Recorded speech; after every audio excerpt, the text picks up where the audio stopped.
council members or board members on a council trip.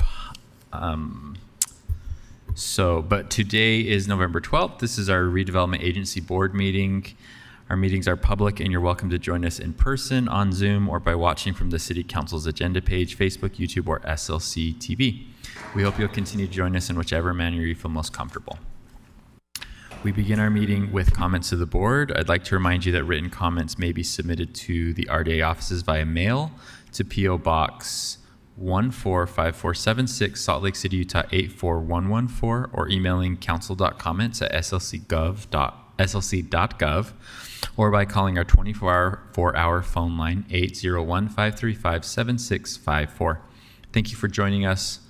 Before I start, I will remind everyone about our rules of decorum, which are in place to ensure our meetings move along well and to help everyone feel comfortable sharing their comments. A copy of the full rules of decorum are available. If you are here today to make general comment, we're accepting comments in person and online on Zoom. Scott Corpany from our staff is in the Zoom meeting and will message you with any questions about your registration and moderate the meeting. If you need to speak with our staff, please select Scott from the list of participants. If you need to, you can also raise your hand in the Zoom to indicate that you need something from the host. However, staff is handling many tasks, so please limit your messages to technical issues and minimal information updates. Taylor Hill, another staff member, will be calling the names of those who wish to comment based on the order in which you receive the names. And if you are in Zoom, please unmute your mic when Taylor calls your name. So we'll now move on to item 1, general comments of the board. Taylor, please start with our first comment. Thank you, Mr. Chair. We have 3 people registered for general comment. The first will be Oscar Arvizu, followed by Zach Scriven, and then Anthony Tobler. Oscar, you may now unmute.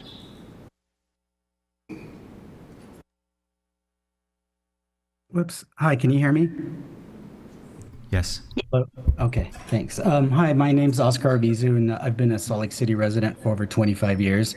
I'd like to take this opportunity to express my strong support for the Rio Grande plan and the great benefit it would have to the Rio Grande District plan and along 500 West. It would be greatly beneficial economically and time-wise to include the Rio Grande plan while also working in developing the Rio Grande District and Green Loop plans. This would add a linear connectivity from north to south downtown Salt Lake City, linking the Guadalupe neighborhood and the Hardware District to the Rio Grande District and down to the Post and Greenery districts, like one long promenade surrounded by housing and entertainment, a petri dish for economic growth and development, and making downtown Salt Lake City a truly walkable city. And as a friendly reminder, during the council meeting on Tuesday, May 12th, 1998, during the 2002 Olympics push, motion number 3 on the agenda was the adopting and motion regarding proposed inter-module hub sites. Councilmember Kay Christensen moved and Councilmember Thompson seconded to adopt the motion, with the council supporting the location of the intermodal transportation facility at 600 West and 200 South Streets, with the following conditions and understandings: that the future regional commuter lane alignments along 500 West and 200 South Streets be preserved and enhanced regional commuter rail operations, and that public utilities in those corridors be located to minimize obstructions, end quote. It also included the line, quote, that a public involvement and design review program be instituted to address station design at 600 West site and the relationship of the station with the Rio Grande Depot, end quote. I can't imagine that was the triple wide trailer that is there now, and the new design presented last week has not included any public involvement and design review program. Let's get back on track and please support the Rio Grande plan. Next will be Zach Scriven, followed by Anthony Tobler. Zach is here in person.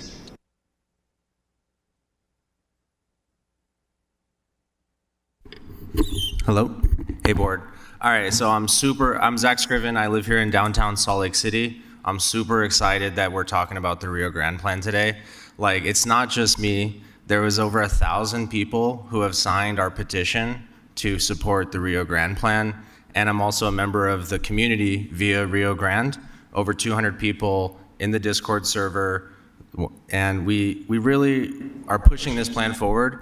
And for those of you guys who weren't at the UTA local advisory board last week, Mayor Mendenhall absolutely destroyed the Salt Lake Central redevelopment plan. Like, she meticulously tore it to pieces. She said it was like a wall. She said it doesn't connect the east and west side. It's not permeable enough. So she really has a great vision for the Rio Grande district, and she wants all of these parties to be in unison. And part of that is the Rio Grande plan. And we've been asking UTA, we've been asking RDA, so I'm really here to thank you guys for listening to the people, getting this as part of that district. I've seen the renderings. The district looks amazing. Like, I'm really excited for it. I'm really excited to arrive on a Frontrunner train or a state rail train into the Rio Grande district and be welcomed into an amazing opportunity. But we have to push forward with the Rio Grande plan and thinking forward about how these plans, like the Green Loop, the Rio Grande district, the Frontrunner expansion and grade separation, as well as the new UTA headquarters building, all work together to create one of the best places in Salt Lake City and the state of Utah. So again, thank you, and I'm really excited to hear what the plans, how the Rio Grande plan will be incorporated. I don't want it to be an afterthought. It really needs to be pushed forward. So thank you. Next will be Anthony Tobler. Anthony, you may now unmute. Let's see. Okay, can you hear me? Yes. Okay.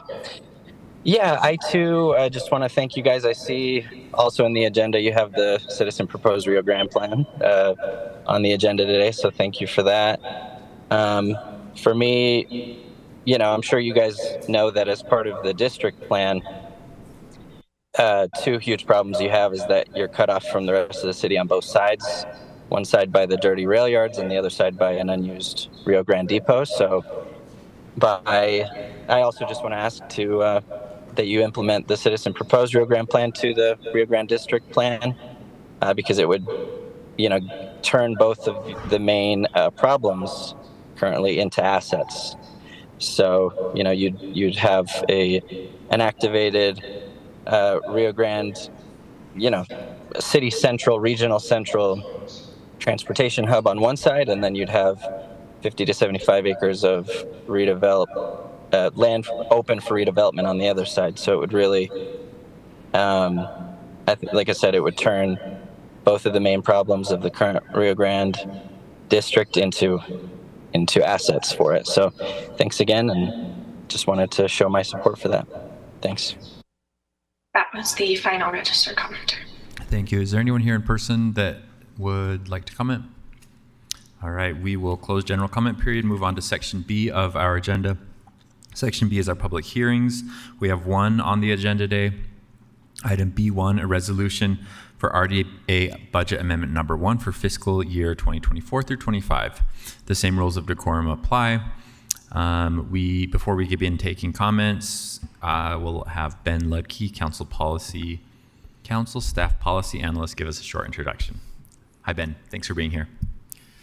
The budget amendment has a single item proposed. It would provide $1.6 million for a loan to the Liberty Corner Daycare. You previously had a briefing about the loan terms. This is the budget step to provide the funding for the new loan. The board previously approved $4.5 million for affordable housing in the same development. So those funds plus this new loan, the total city investment would be $6.1 million in this one development.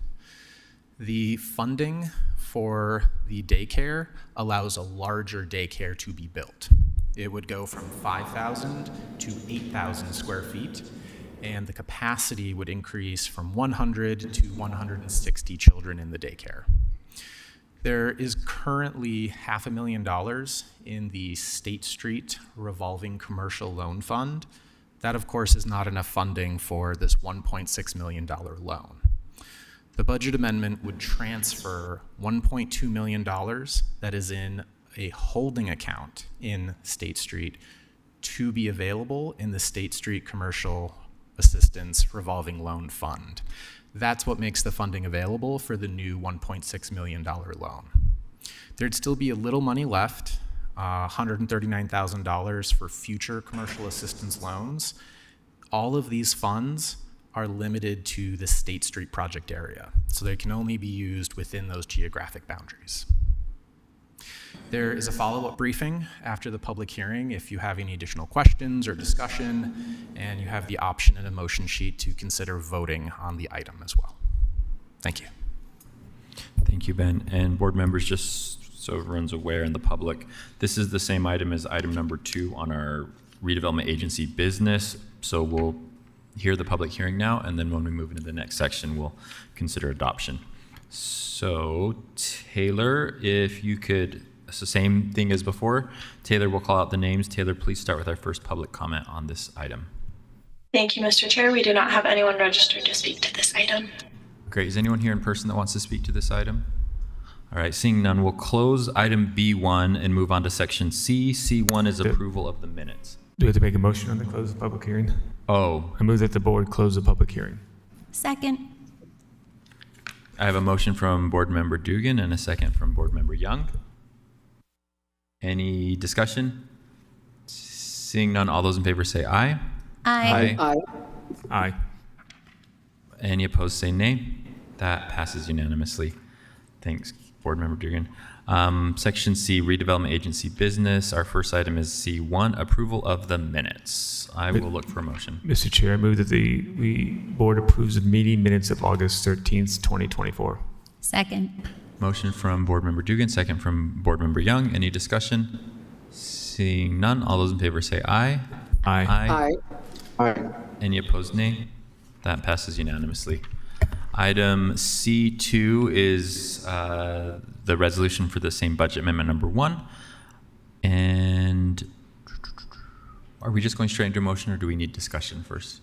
I don't have any additional information other than to point out we are aligning the RDA budget amendment practice with the council's city budget amendment practice. So the motion you have before you lists the items being approved. There's only one item in this budget amendment, but we're trying to bring those two different practices into alignment. I see, thanks. All right, go ahead. Mr. Chair, I move that the board adopt the resolution amending the fiscal year 2025 final budget of the Redevelopment Agency of Salt Lake City only for items as shown on the motion sheet. Second. All right, that is a motion by board member Dugan, a second by board member Young. Any discussion? I'll just say I'm excited about, we discussed this at our last meeting. I'm excited about this project and the momentum that we have for figuring out daycare and childcare in our city. And I know that that's shared by both the mayor's office and us as the council and board. So with that, I'll call the question. All those in favor say aye. Aye. Any opposed, nay? Passes unanimously.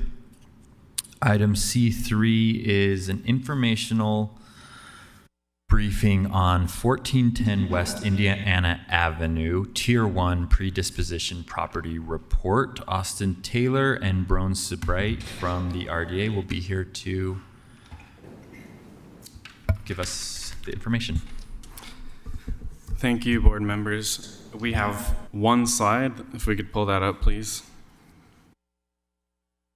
I like the brevity. What's that? I like. Never. Just go ahead.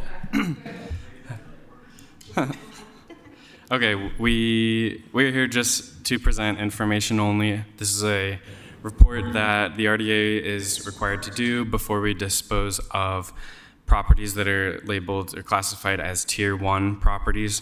This one in particular is classified as Tier 1 because it is called out in the West Side Master Plan as a neighborhood node.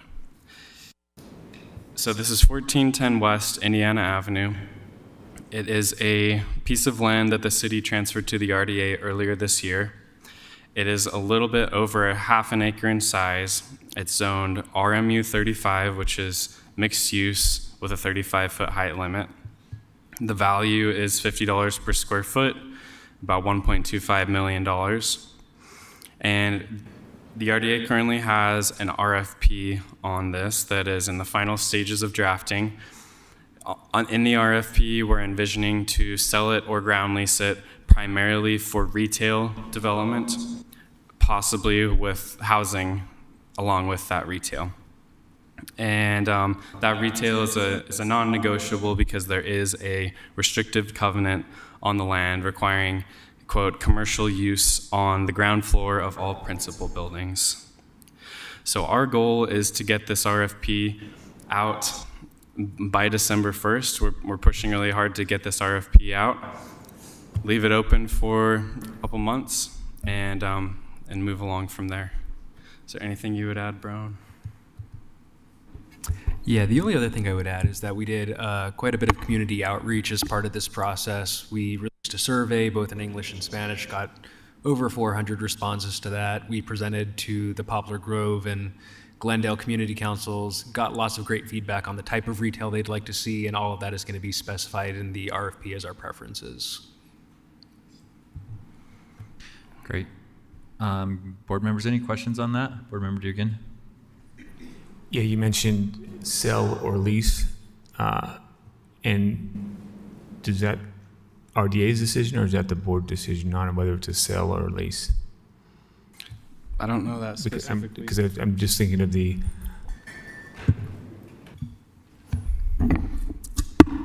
Thank you, Director Dugan. That is technically an administrative decision. However, it is within our land disposition policy to seek both as options, and we recognize that previous direction from the board has been with a preference to lease property. Great. I was glad to hear you say that, because I was leaning that direction. So thank you. I had a question about the restrictive covenant for commercial uses. Can you tell us more about that? How it was originated? What do we know about that?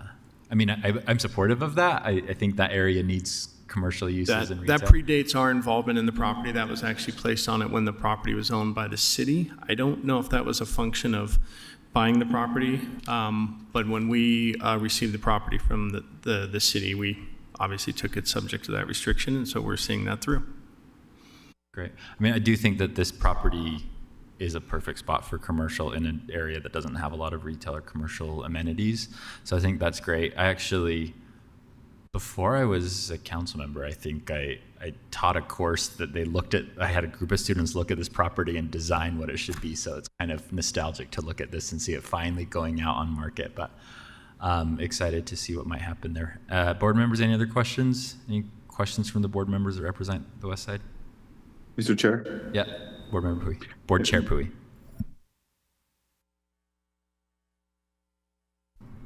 Oh, we lost your sound. 1 second.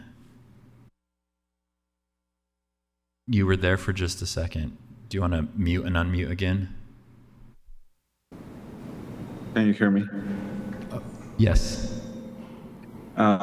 Just sharing some excitement about this. Not much of a question, but we're very excited in the community about some amenities coming back to the West Side and to this area of the city. So thank you for working on that.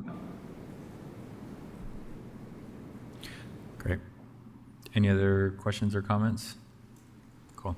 I'll just say that I think that it has been a priority for the lease over the sale, but I'm open to whatever.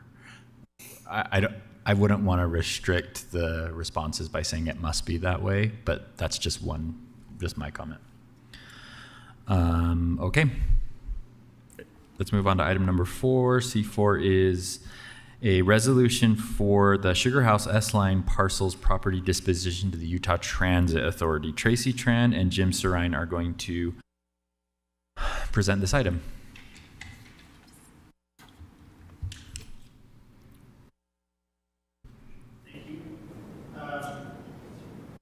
Thank you. There we go. We have a slide on this. So these are two properties that we've held on to for a while, since 2012, 2013. We can go to the next slide.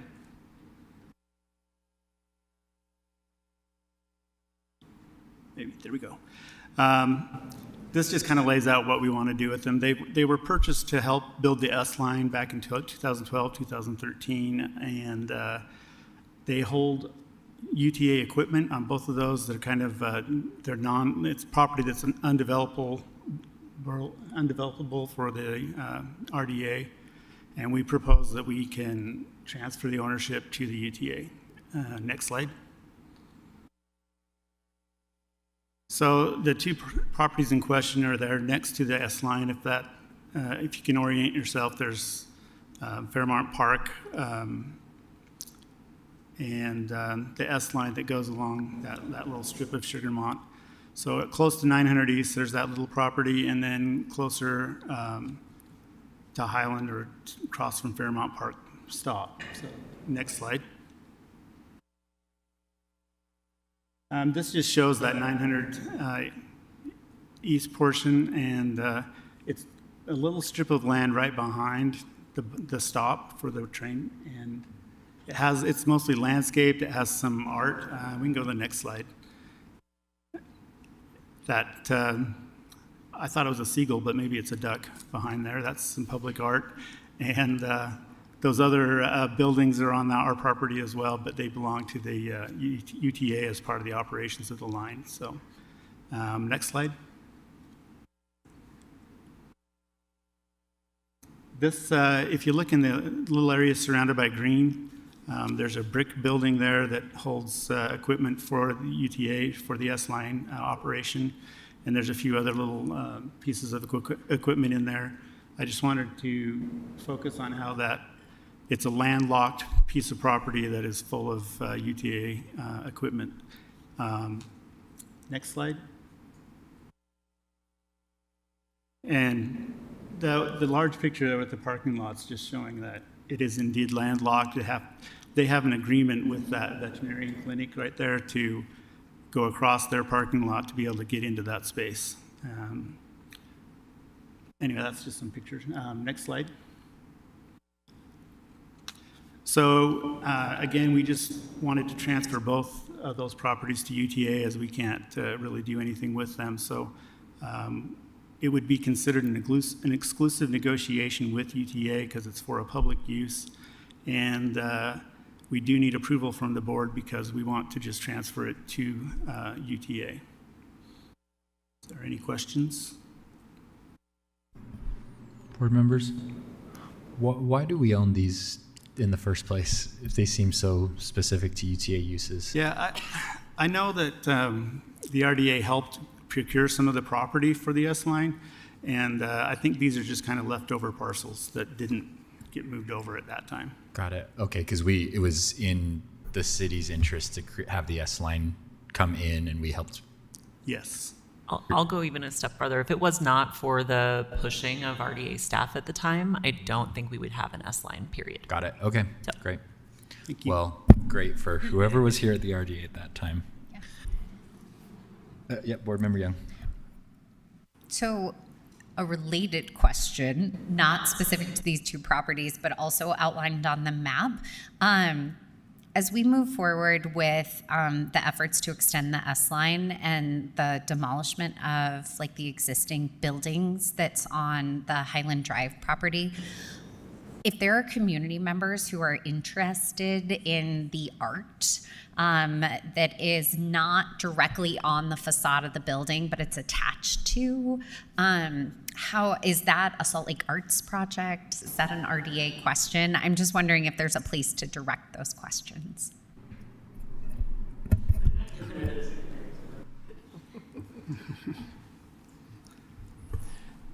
Thank you. Director Young, you're speaking of the art that's on the Highland Drive side, the squares.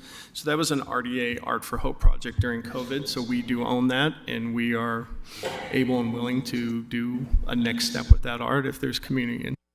Awesome.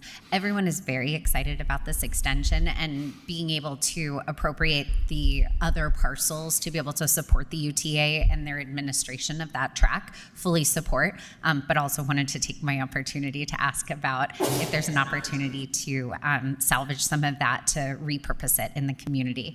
I think there's definitely interest from District 7. If you have a contact, we'd love to be put in touch with them. Those were only meant to be temporary, so as part of any repurposing, we'd certainly like I mean, to see I what can we go could out do. there with a screwdriver and take it down, but I didn't want to be like called we don't over by wanna the put Salt that Lake Police. Thank you. No, that'd be great if you'd like to forward that along. Thank you. Board Member Pui, did you have a comment? Yes, can you hear me? Yes. A quick question, most directly to directed to the second property. The first property being too skinny, and there is not much you can do with that. The second property seems a little larger, yet it is landlocked.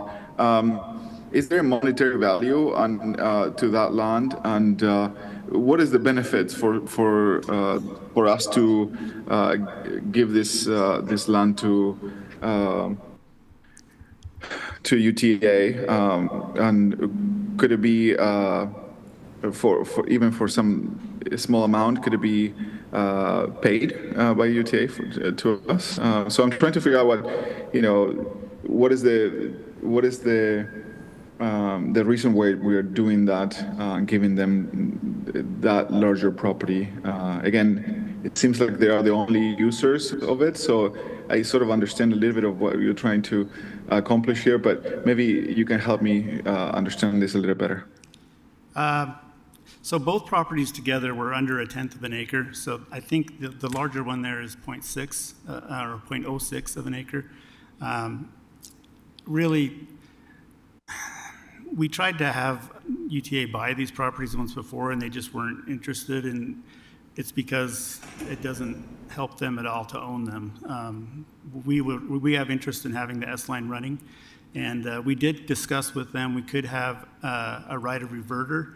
When we extend the properties to them, we could ask for them back if indeed the S-line ever stops working or the property becomes available, due to that property being freed up. We could revert back to the RDA. So that helps me a little better. Obviously they don't want to buy them, but they need them for the S-line to function because there seems to be some sort of equipment in there. So I will be definitely interested in getting some first right of refusal or some mechanism there that if the S-line wouldn't function anymore, that we can get this land back. But even further than that, if UTA decides to redevelop this land, I wonder if there is an opportunity for us to talk to them, because we, potentially they could incorporate some of this equipment into a different development. It may be unseen right now, or we might not have a vision for it, but maybe some of the land around it develops in a different way, and they end up being interested in purchasing that land, and then we lost an opportunity to be part of something there. So I was wondering if there is a way of codifying that in the agreement while giving them the land now. I think so. I mean, if that right of reverter that I mentioned is pleasing to you, that would work, I think, to do that. So. But not only if the S-line doesn't work. I'm talking about if they also decide to develop the land. Yes, we can do that.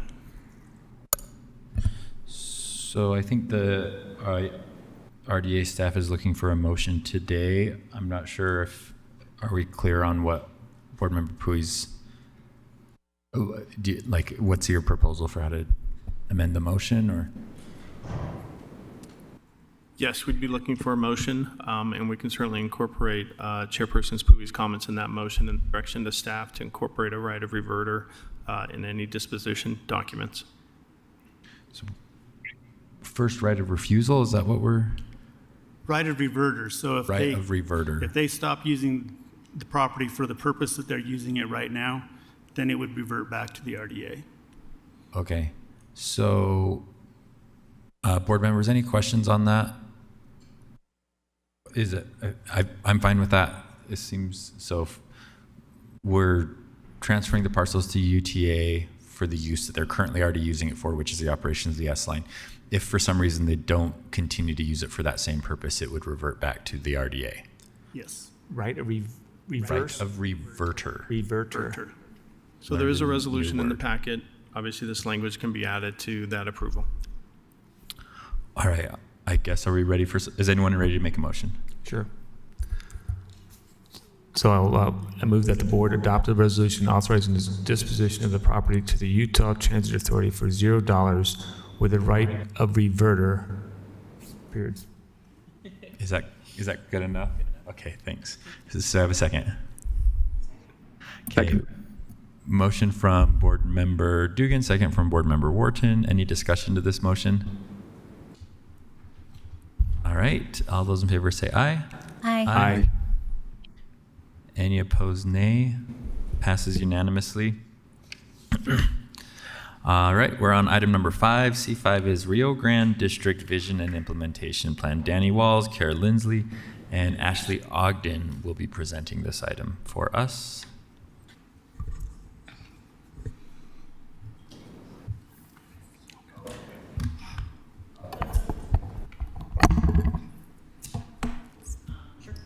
Okay. Maybe I'll just, sorry, that was loud. I'll just introduce it. This is the RDA staff responding to several of the comments that board members made in response to the draft version of the plan in April. The intention is to have a discussion this month and give some direction to RDA staff. There's several straw polls that are in the council staff report that we could probably go through after their presentation. And then the staff would work with the consultant to update the plan for the board to consider adopting in December. So with that, I'll turn it over to you guys. Thanks. Yeah, thank you. Thanks for having us back to discuss the potential endorsement of the Rio Grande District Plan. Next slide, please.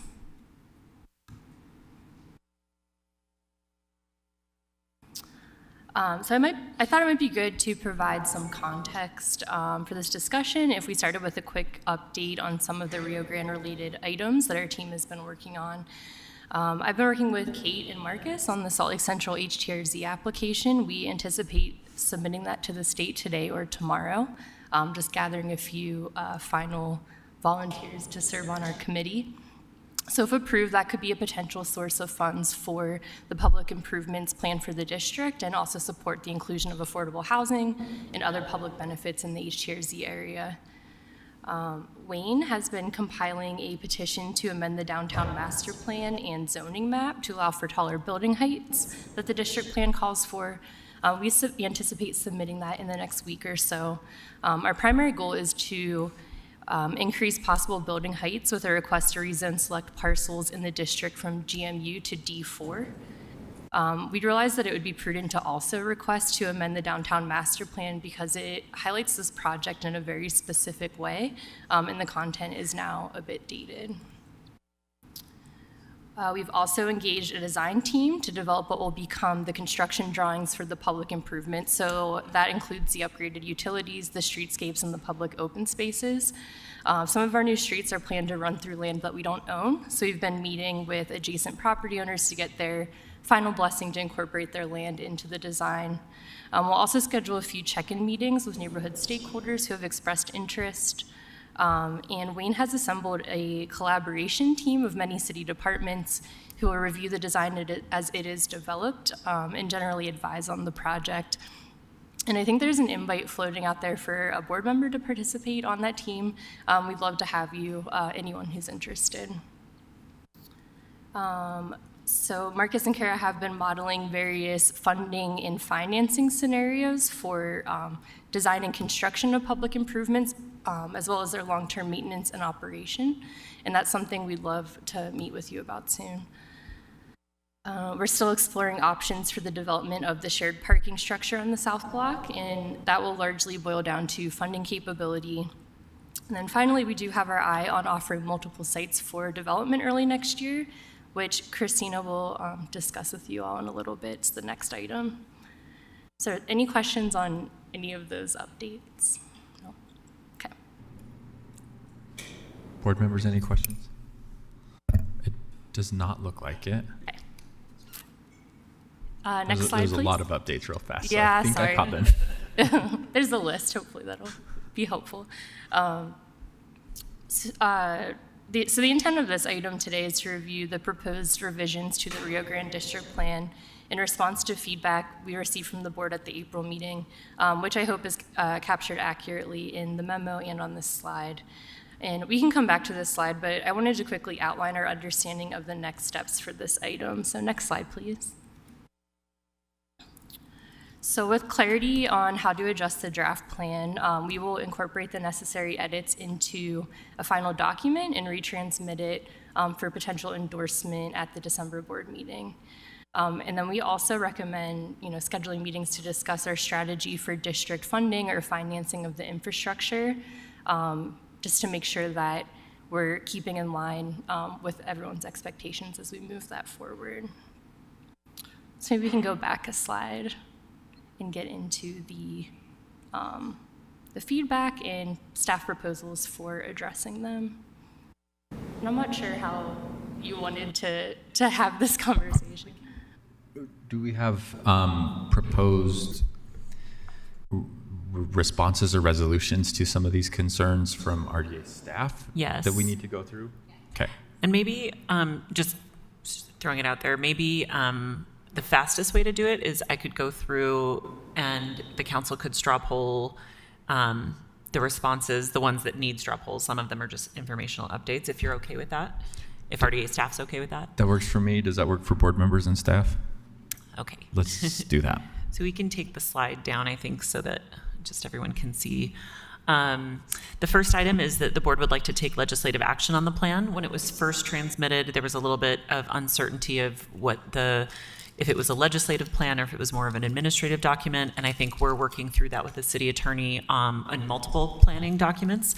I think that because there are several budget and zoning commitments in the plan, where everyone landed was that it should be adopted. So that's why you have a resolution in your packets that the board will consider in December. So that one probably doesn't need a straw poll, it's just informational.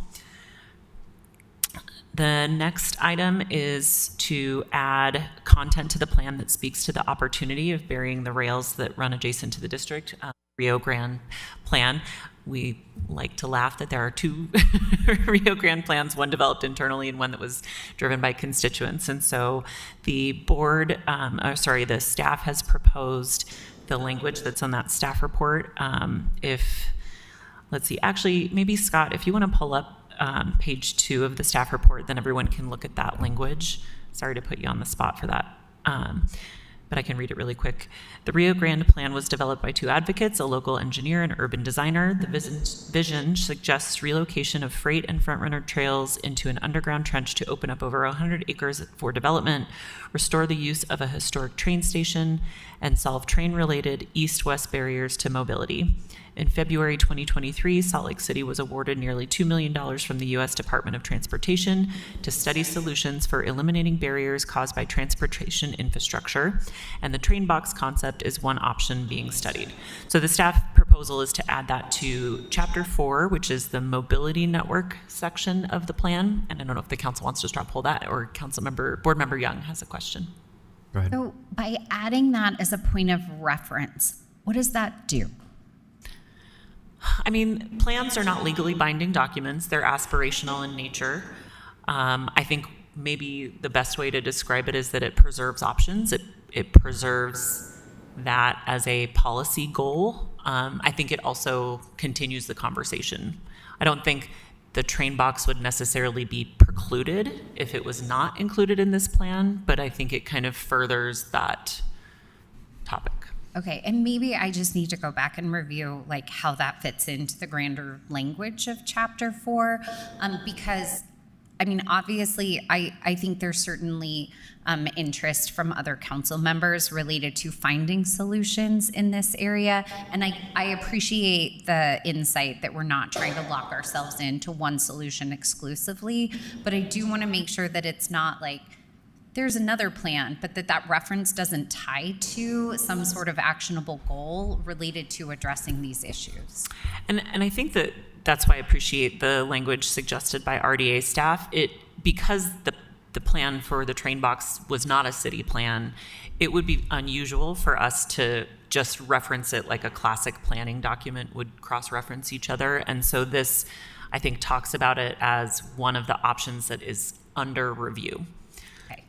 And I think you're very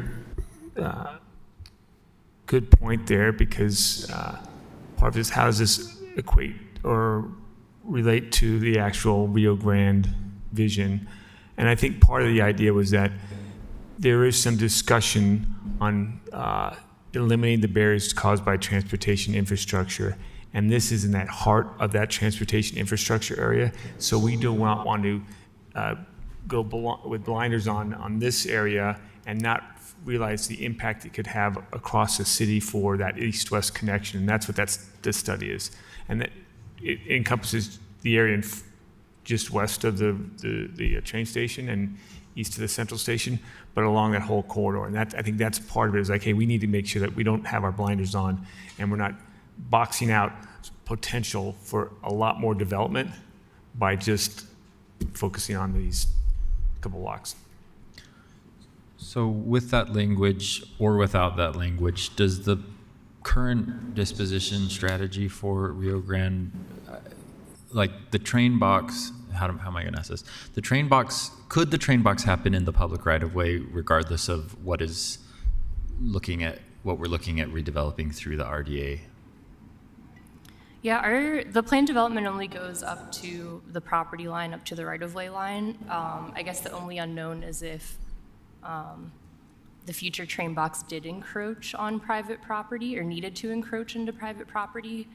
That would be something. I mean, we're not currently reserving any land for a future train box. Right. Do we know, board member Dugan, if right now the plan does not encroach on the private property line, but that again is the initial plan. I mean, like anything on the east-west study, and once you get the engineers involved, then they can move things left, right, 3 feet, up, down. So there's a lot to be done, because we just have up to the private property, Property line. Property line. I mean, I think I'm comfortable with this language that's proposed, because it seems loose enough that it's not completely tying us to anything. But I would be worried about is if, it was like, we are going to do this, and then we redevelop this, and then there's a brand new building that needs to get torn down because eminent domain needs to happen for a train box to be built or whatever. That feels... Yeah, I think that's just like any other development. You're going to go to the property line, and then you're going to adjust from there. But that's part of that. Okay, board member Pui.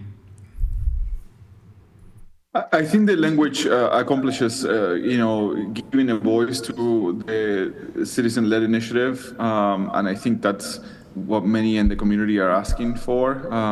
And I don't think that the district plan and the citizen-led initiative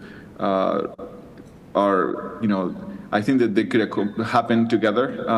There is some level of coordination that will have to happen if that, if the train box comes to fruition. But I think acknowledging that is a plan that the community is working through, I think it's a good thing to put in the plan.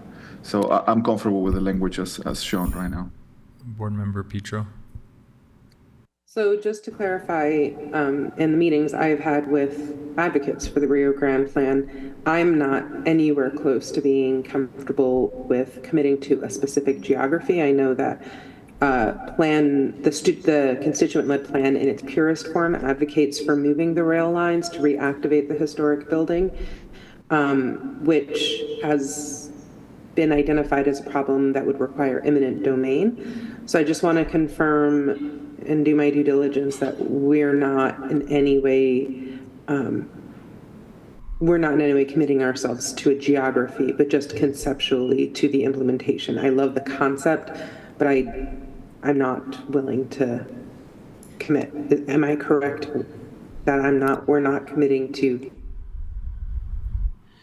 In reading the language proposed by staff, I don't see anything that references a specific location. So I think it's okay. All right. From that perspective. All right, so any more discussion on that, or are we ready for someone to call a straw poll? I'm good. So I'll take a straw poll on adding this paragraph to chapter 4. Second. Okay. Show your support, or otherwise? Okay, that Okay. looks like 7 Great. thumbs up. The next item is relates to the Green Loop. One of the board members expressed an interest in having a more flexible concept of a linear park rather than referencing the Green Loop specifically. The administration, after considering it, would like to keep references to the Green Loop in the plan because it's referenced in several other city planning documents.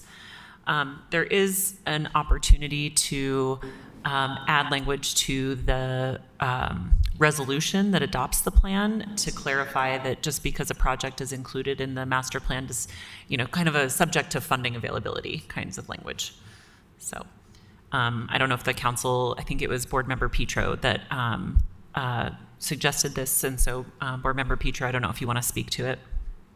Yeah, it occurs to me that the Green Loop throughout the rest of the city is going to be a larger budgetary and priority discussion that I'm willing to engage with in other areas, and acknowledging that green space should be a part of this plan and is needed in this area. I'm not going to quibble over a word here or there, but we do have larger budgetary and resource prioritization conversations around that in particular. Board member Lopez Chavez. Thank you, Board Chair.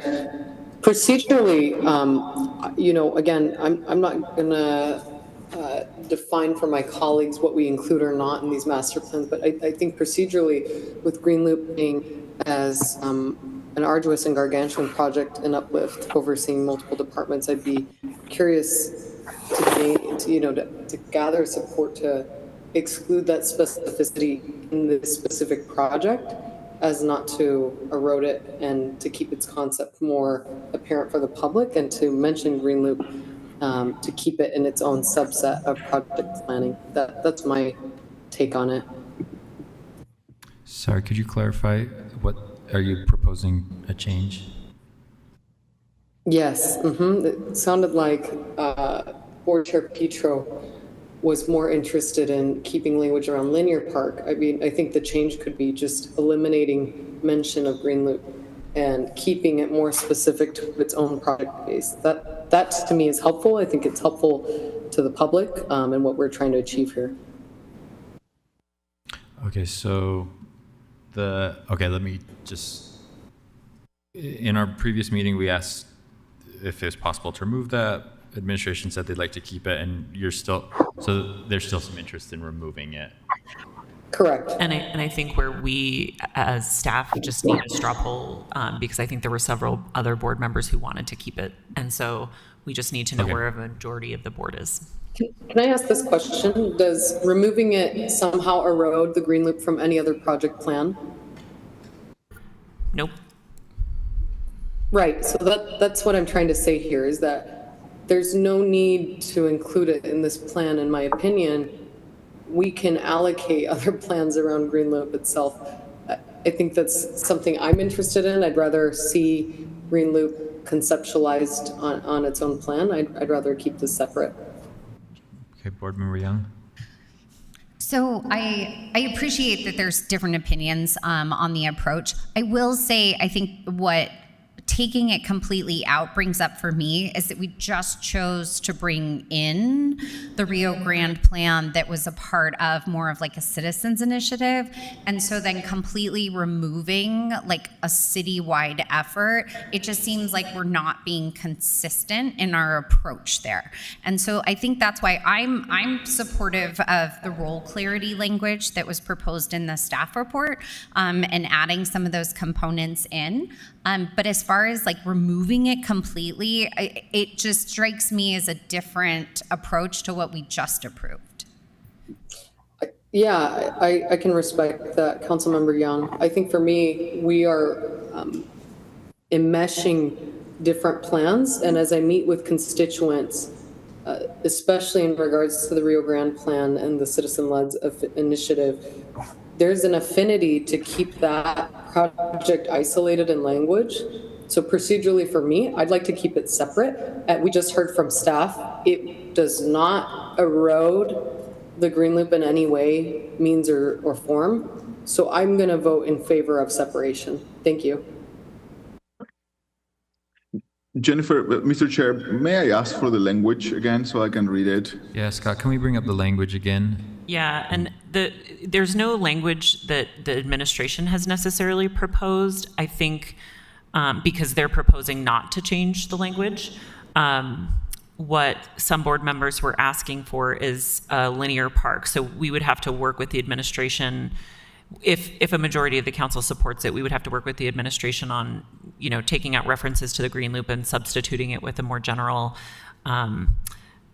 wording. The wording that staff on that second bullet point under role clarity, and this was just something that was raised because the concept of the green loop has not been fully fleshed out yet, and the programming and responsibility from other city departments is still under discussion, and maybe just putting a placeholder in the plan referencing that several of those items are not completely figured out yet.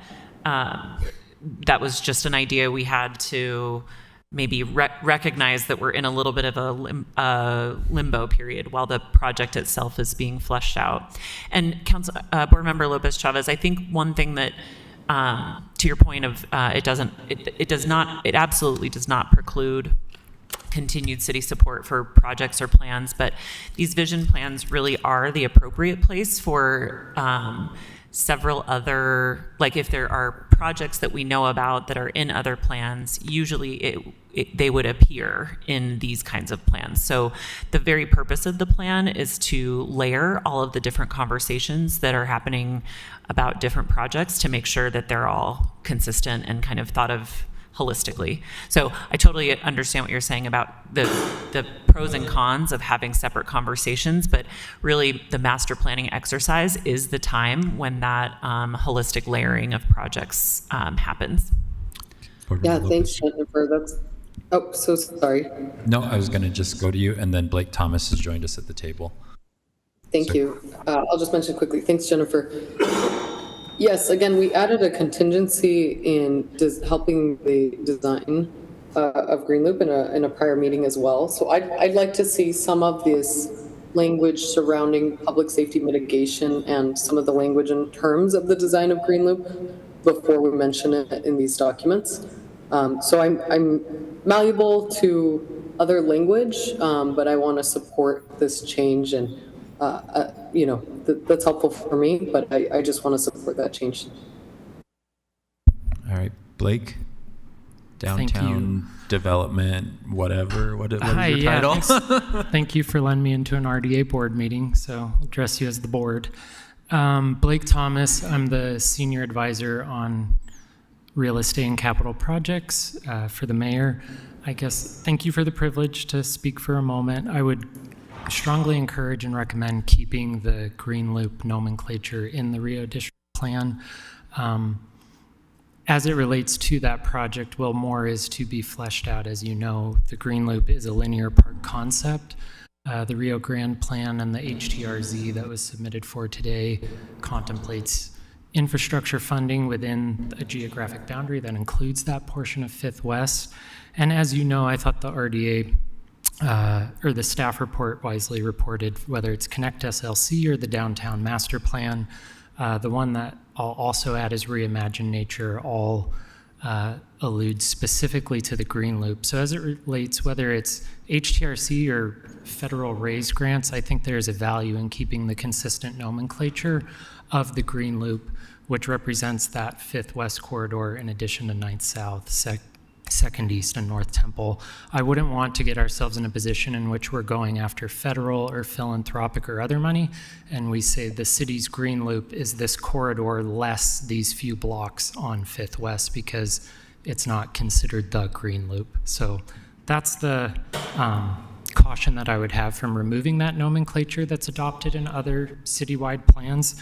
And then lastly, just to let you know, in terms of an update, the administration will be coming before you soon requesting access to the $3.1 million that were approved last year as part of the CIP process, focusing on 6th to 9th South on 5th West. There were operations and maintenance efforts that were done as part of the 2nd East conceptual study, and part of the forthcoming ask will be the ability to spend down some of that funding to have a public safety and security study and component specific to that site, but applicable across the entirety of the Green Loop. So just flagging that, the brainstorming and ideas with those concerns are forthcoming with the request to use some of that funding. Thank you for the privilege to speak for a minute. Mr. Chair, really quickly. So, Blake, I just want to first and foremost say congratulations on your new role with the city. We're excited to have your expertise. I do appreciate you calling out, especially the alignment of those documentation related to our application for future grant opportunities. I hadn't considered that and just wanted to reciprocate that was helpful. I guess I'll just share. I think I'm also on the side of keeping the language in there, understanding that I've also voted on other plans that have that reference the Green Loop in there. I do, I'm excited for what these large projects in our city could be. I do think that there's some, I guess what I will mention though is that I'm also supportive of us having a more in-depth conversation about the Green Loop in a public meeting where we can actually understand what that looks like, how that might happen, what is the timeline for that, how are we going to fund it, is it a public-private partnership? I know that's not this agenda item that we're supposed to talk about, but I think that kind of is at the crux of some of these concerns, is that we haven't discussed it very specifically in a public meeting, at least in recent memory. So I would love for our staff and your staff and Blake, your team, or whoever to collaborate on how we might make that happen. That would be my support, but I'm also supportive of keeping the language in there for now. And Councilmember Petro, I guess, do you have your hand up? You kind of cut off on the screen. Yeah, speaking of master plans that might be useful in prioritization, do we have a capital asset management plan that would help us understand how we're going to prioritize spending? Because while I'm finalizing my count, I don't know where the money is coming from to finish Glendale Regional Park. I don't know where the money is coming from to make good on our promises to Allen Park. I don't know where the money is coming from to finish Fisher Mansion or Warm Springs or the Emerald Ribbon, or to move the levee in Cottonwood Park, for which we will start getting FEMA fines very shortly. So not only is it a matter of going and finding the funding, it's a justification for why we would prioritize this over the other promises we've already made to constituents. I love this concept. I want it. This should be a legacy of the woman who has fought for it. I cannot at this point say that we are doing a good thing by binding us to something without, referencing other master plans like Reimagine Nature, without having a capital asset management plan that would serve as a master plan to help us continue to prioritize and not pit things like West Side projects against sexier opportunities for philanthropic or other investments. Board Member Pui. In general, I don't necessarily have an issue with the language staying in the plan. My concern is that just based on the interest of the administration on the Green Loop, which I have no issues against, is that we're going to focus all our effort on the Green Loop and then miss the chance of redeveloping and working on the district. And then we're prioritizing it wrong. And then that's my concern, is that we're going to be potentially getting a linear park while we cannot even mow our current parks or keep our trees alive or water our trees or not poison our trees, or and at the same time, keeping our, trying to keep our parks safe. Again, I love the concept and I would love to support it, and I still trying to figure out how to bring some partner dollars from the private side, and I'm going to be focused on that, on trying to accomplish this goal together. But my concern is, again, how we're going to prioritize the project. If the Rio Grande plan is going to be about the Green Loop first and about the rest second. And that will be my only concern. If it is about the Rio Grande plan first, and this is a great amenity to that plan, sure. I'm okay with that. But that needs to be the order. And I want to get clarification that that is the actual order of things. That we're not starting putting money on the green loop right now when we have been waiting for this district to develop for decades. And because we have a good idea right now, which I support, on this linear park, that we're going to throw everything out and just focus on the linear park right now. So that if I get clarification on that, on the record, that the priority is the district, and this is an amenity, as a secondary amenity to that district, and that we can, check with the board about how we're going to finance this $100 million a block. Totally supportive of keeping the language in there. Yeah, I just wanted to address, if you're referencing, I know it's confusing, the two Rio Grande plans, but if you mean the district plan, which is what it sounded like, I just wanted to, again, clarify that the green loop was included in this plan just from a design exploration, like from that perspective, just to see what kind of open space and amenities could be provided to residents of the district with a potential future green loop. Even, the public improvements we're starting to design right now, the streetscapes, the plazas, that does not include the green loop. The RDA is not actually working towards implementation of the green loop at this time. That is a city initiative, and we entirely defer to, the city departments who are working very hard on that project. Yeah, again, I love that. If it's additional amenities for the community, and it's like to enhance the district, totally supportive of the linear park, call it green loop. But again, to me, this is about the district and the plan for that district, and this is an amenity.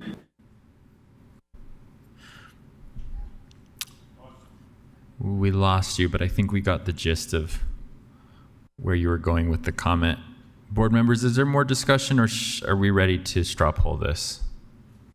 Chair, are we straw polling whether we keep the language or not? That's what the majority of this discussion has been. Yeah, I think the straw poll is whether to keep the words green loop in there or to remove them. And I think you can straw poll either direction. Or anybody could. Who wants to straw poll that? Mr. Chair. Okay. Board member Pui, go ahead. Just a quick question before I vote. I just want to get clarification from the senior advisor that this is the focus is the district, not the green loop. That the district comes first, and the green loop is an amenity to this district. So this is about the district first. I think you probably couldn't see because their tile is little. They were all nodding their heads enthusiastically, but maybe just for the record, if you guys want to respond to that in the microphone. Sure, thank you. Yeah, to Ashley's point, I think she summed it up perfectly, which is the administration is working to deliver the green loop. That's a cross-departmental initiative that in my new role I'm helping drive.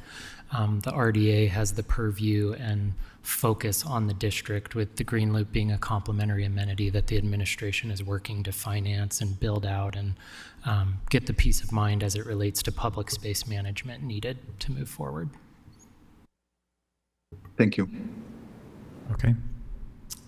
So, Mr. Chair, I move that we approve that we move forward.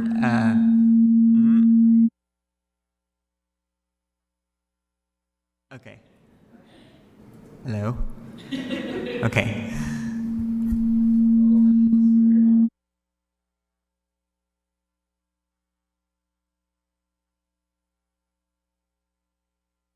Okay. Please. How about now? Okay. So, I move that we move forward and continue and keep the language that's in the plan regarding the green loop, with the understanding that we want to have a larger discussion about that project, and I guess just how it exists in its own right and what the funding is, but keep mention of it in this as a something that we would like to have included as an amenity to the district as a whole. Any questions before we call a straw poll? Chair, may I just add my final comment? Yep. I just want to reiterate again, my comments are not to deter the creation of the Green Loop, but rather to get us focused, knowing that we have public space management, what I would say operational opportunities to explore in regards to public safety. I've mentioned this prior, but I just want to reiterate again, I have many concerns regarding our public lands spaces and our public spaces, and many residents sending me videos every day from different neighborhoods experiencing different symptoms of unsafetyness and them feeling uncertainty today. This has been a discussion that many of us have heard over the last years. So I just want us to please, before we continue to divest further into the creation of Green Loop, that we acknowledge and come up with solutions for these problems today. All right, so a thumbs up is supportive of keeping the language. A thumbs down is removing the language of the Green Loop. Let's all show our votes on that. That is 5 yes and 2 no, with Petro and Lopez Chavez in the opposition.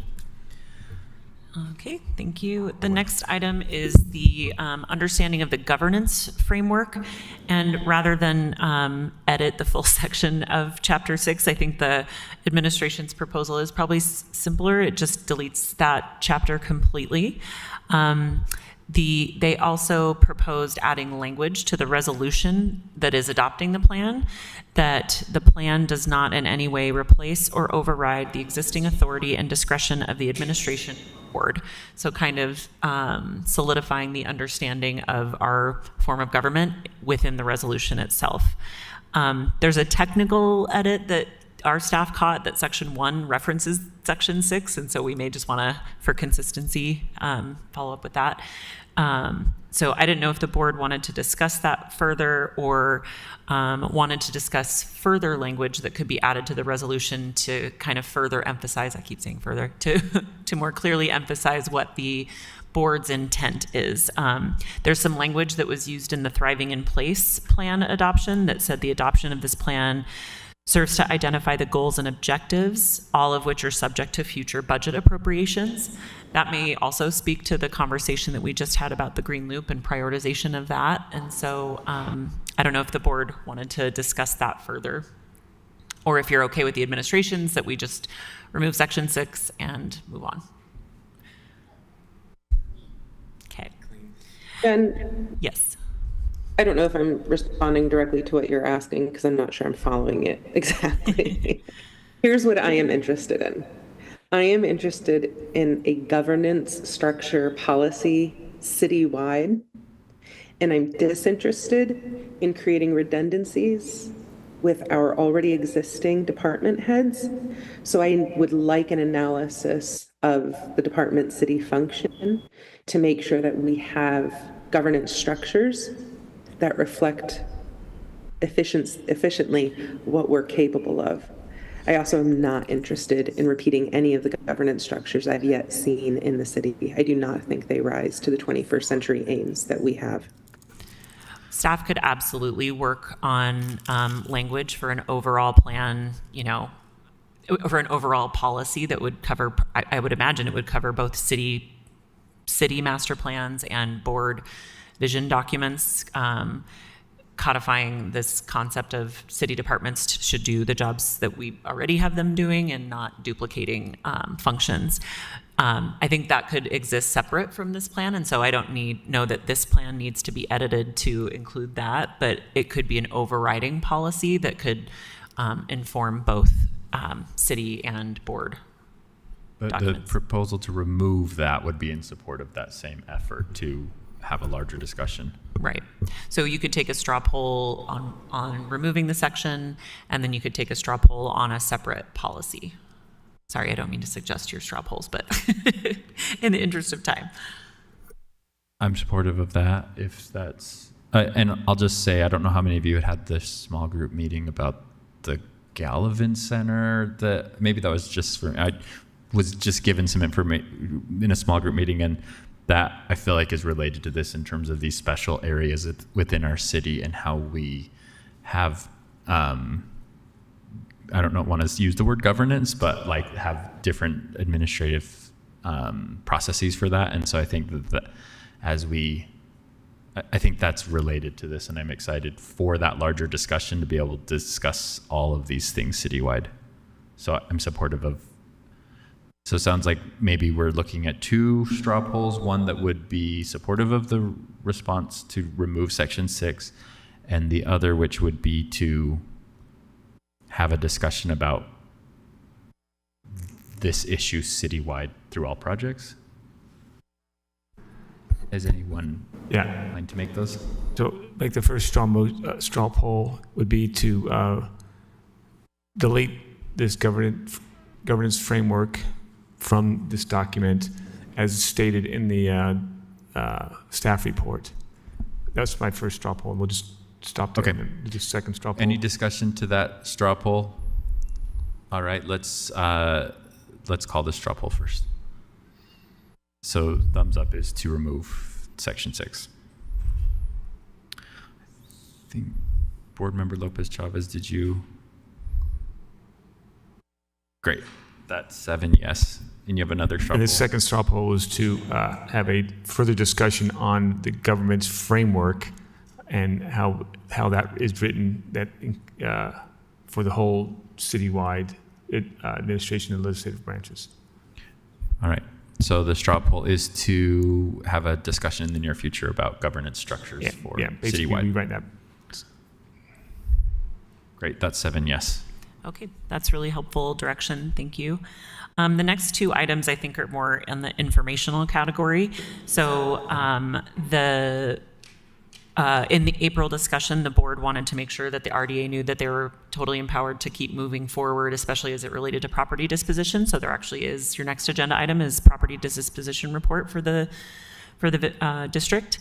And then staff has just given the board an update that they have held back on promoting this plan widely while this conversation was still going on. So I think previously the board said it was fine to kind of promote the plan because most of it was supported by the board, but just while this conversation was ongoing, but staff has kind of held back on that. And so until it's adopted by the board in December, that's when they'll publish more widely. So those are more informational. No straw polls needed. Questions on that? All right. Is that the remainder of this agenda item? Are we ready to move on to 6, the proper disposition? All right. Board members, final word. Okay. We're moving on to C6, which is the same area, but the predisposition report for those properties. Danny and Ashley are staying with us, and Christina Harold is coming to the table. Danny's leaving.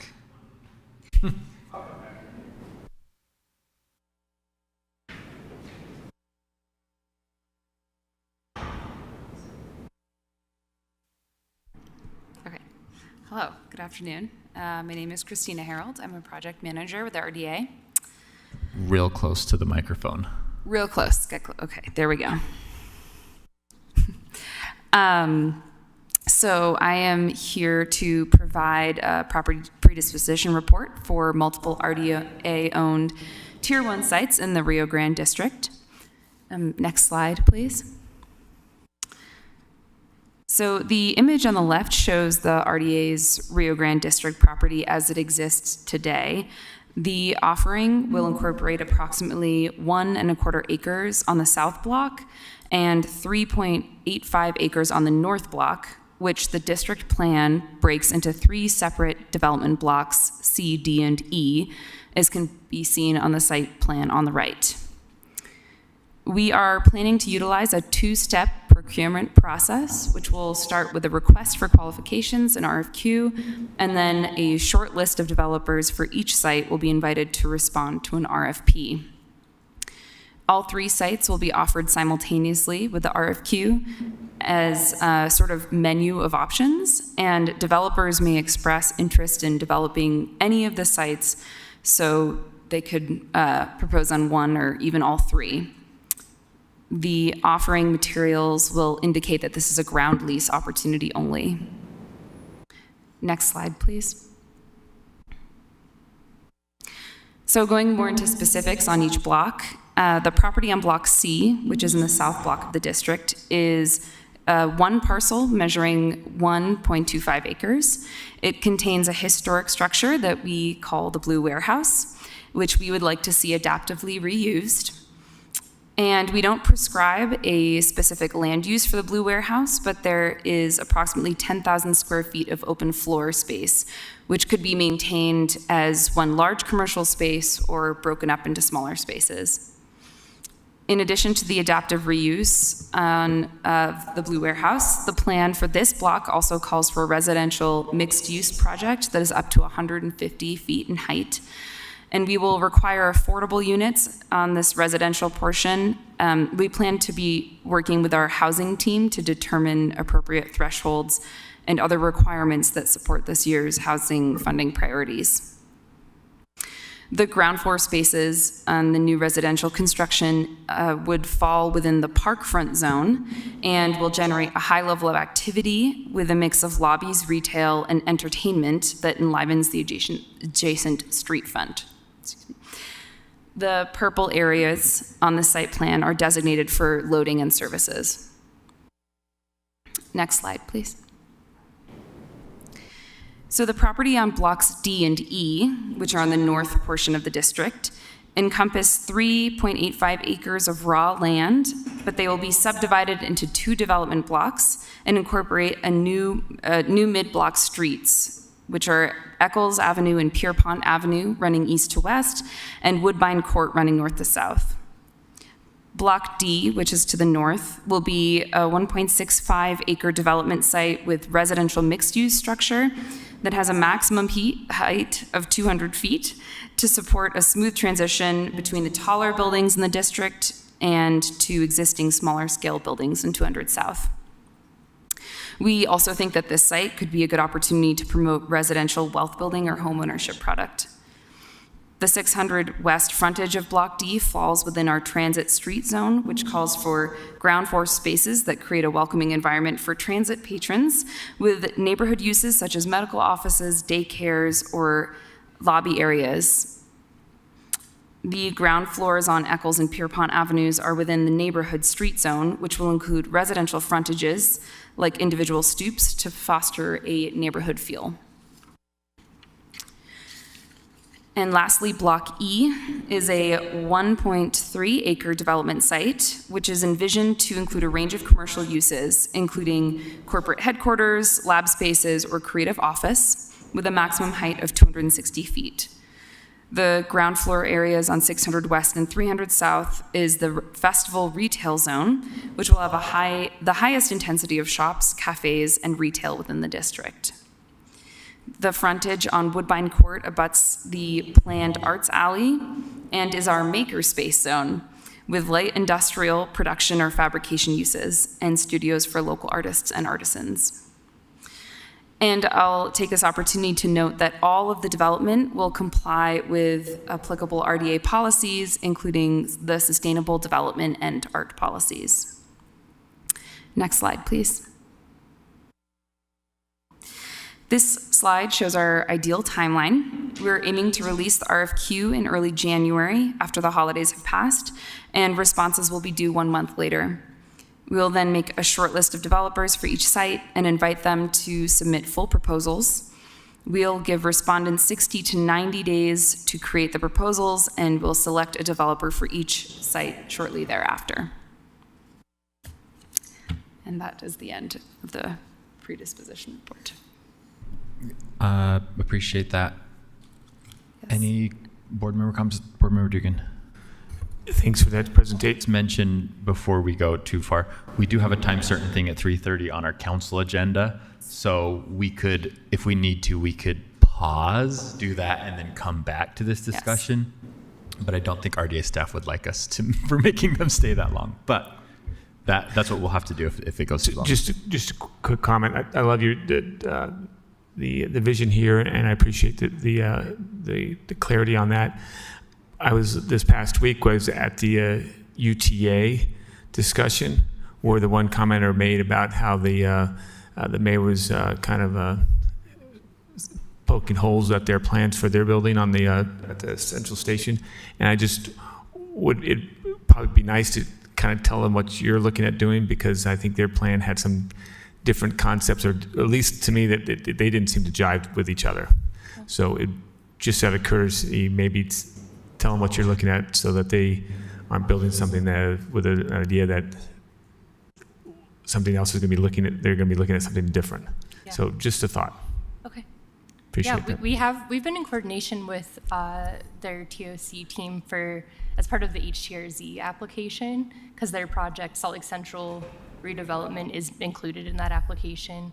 But yeah, I missed that meeting, so I'll have to go back and listen and reach out to them. That would be nice for you to do that, because I can see them not blending in well. Yeah. Okay. I did have a couple thoughts. Are we envisioning that these will be 3 separate RFPs, or released as one RFP that developers could propose on all 3 blocks at the same time? What's our thought on that? Yes, so it will start as an RFQ, and then we will have each of each of the sites will have their own RFP. It'll actually be one offering. All 3 sites will be available for proposal in one offering. So kind of like Christina referenced them as a menu of options, kind of. But we see this as an efficient, hopefully the most efficient way to get multiple sites out at once. If a developer only wanted to propose on one of the 3 sites, is that allowed within the structure of the RFP? Yes. Okay. I think that's great. My questions then relate to the, it sounded like you were mentioning that there were this one we're thinking for affordable, this one we're thinking for home ownership.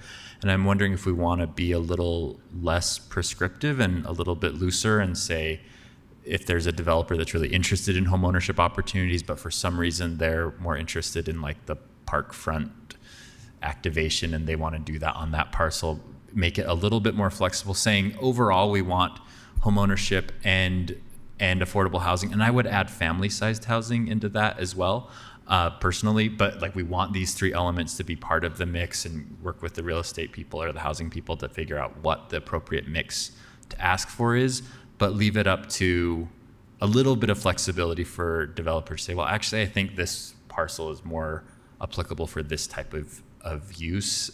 That's, I think, would give people a little bit more, allow them to be more creative in how to accomplish the goals rather than say, this needs to be here and this needs to be there. That would be my comment. Any other comments? Okay, great. Then we will, other than that, I'm excited. That's my other comment. Thank you. C7 is report and announcements of the executive director. Anyone from, no reports, announcement, RDA staff report and announcements. Thank you, Mr. Vice Chair. In the interest of time, I will be super quick about that. First, we want to do some quick staff updates. We want to recognize Tatiana from the Gallivan Center, who will be retiring after 20 years. If you know Tatiana, she's been there as an office facilitator. Tatiana. Oh. And she has provided 20 years of dedicated and committed service and been incredibly helpful and steady in her support of the Gallivan Center's daily operations. We also want to highlight our new hire, Miranda Johnson, who's today is her first day as a financial analyst with the RDA. Miranda comes to us by way of the city treasurer's office.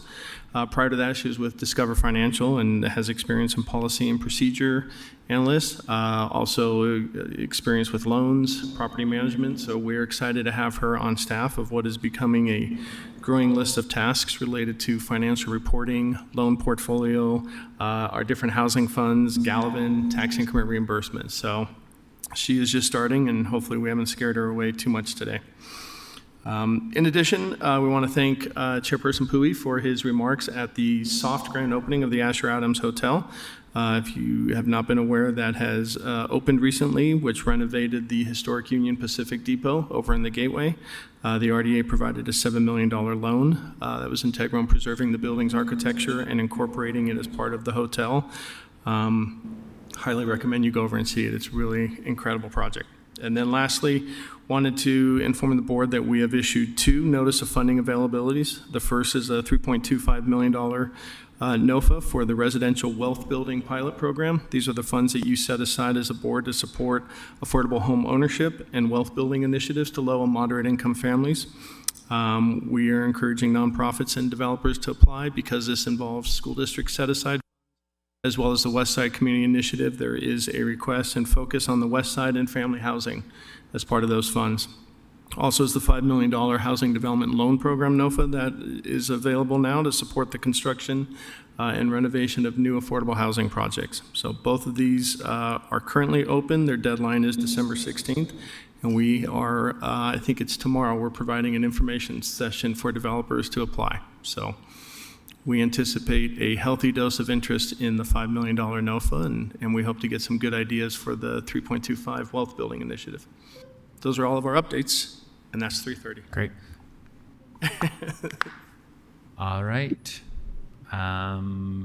Chair, can I just say really quickly, congratulations to Tatiana and good luck to you, and thank you for all your work at the Gallivan, and to Miranda, thank you for coming on in this new role and capacity at the city. Very excited for you. Great. Chairperson Pui, do you have any announcements? No, I don't. Thank you. All right. I think there is a written briefing, which is the semi-annual property report. So take a look at that. Otherwise, we are adjourned and moving into council work session, and we need to just go into it, right? Okay. Do we stay on this link? Yes. That was the question. Everyone just stays in this meeting link. Sorry, I needed to stop the recording for RDA. Okay. Recording for the work session has just begun. Thank you.